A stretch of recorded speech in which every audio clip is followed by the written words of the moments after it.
नाज़रीन, बरसात दरिया खान मरी शहर ऐं भरपासे वारा ॻोठ ॿोड़े छॾिया। उन हवाले सां वीडियो लिंक ते मौजूद आहे राणा रियाज़ुल हसन। जी राणा रियाज़।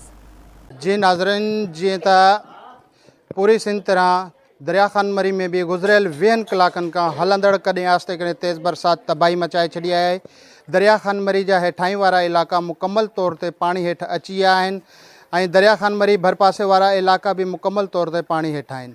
जीअं त तव्हांखे ॿुधाईंदो हलां, दरिया खान मरी जी कच्ची बस्ती आहे ऐं दरिया खान मरी बाईपास वारी बस्ती आहे, रहमानाबाद आहे, इकबाल टाउन आहे, अली नवाज़ ॻोठ आहे, स्टेशन मोहल्ला आहे, हिन सां गॾोगॾु मुराद शाह बुखारी मोहल्ला, चांदनी चौक, मिनारा मोहल्ला ऐं शाही बाज़ार दरिया खान मरी मुकम्मल तौर ते पाणी हेठि आहे। फोटो ख़ासकली, गुल मोहम्मद ख़ासकली, काकाठ, खंडू मरी, ईसा मिर्जत ऐं ॿिया यूसी चनारी जा केतिरा ई अहिड़ा ॻोठ आहिनि जंहिंजा ज़मीनी रस्ता दरिया खान मरी जा ईंदड़ वेंदड़ शहरनि में रस्ता आहिनि जेके उहे पाणी हेठि बुॾियल आहिनि ऐं हुननि जो शहर सां नातो बिल्कुलु ख़तमु थियल आहे।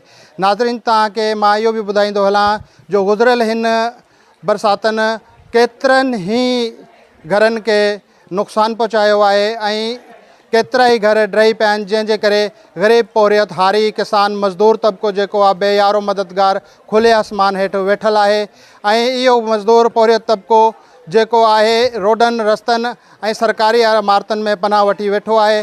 तव्हांखे ॿुधाईंदो हलां जो ग़रीब हारियुनि जो जेको चौपायो माल आहे हुननि में बि बीमारी विकिड़ियल आहे ऐं हिन सबबु केतिरो ई हिननि जो माल मरी चुकियो आहे ऐं इहो रोड ते जेको माल हिननि जो बीठो आहे इहो बि बुख ते आहे।